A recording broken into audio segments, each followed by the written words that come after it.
টোটোওয়ালা, ও টোটোওয়ালা, দাঁড়াও, আমি যাবো গো। কোথায় যাবেন? রথবাড়ি বাজার। ভাড়া কত গো? 10 টাকা, 10 টাকা, উঠুন। ও টোটোওয়ালা, তোমার বাড়ি কোথায় গো? মুখে বলবো না গান গেয়ে বলবো ম্যাডাম? ভালো তো, গান গেয়েই বলো, শুনি একটা গান।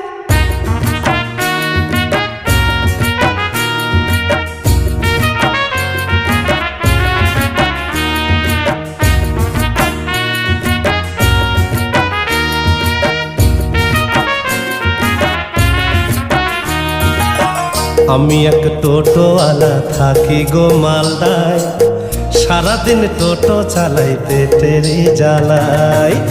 আমি এক টোটোওয়ালা থাকি গো মালদায়, সারাদিন টোটো চালাই পেটের জ্বালাই। বরুণের চা দোকানে, বরুণের চা দোকানে চা ঘুগনি আর মুড়ি খাই।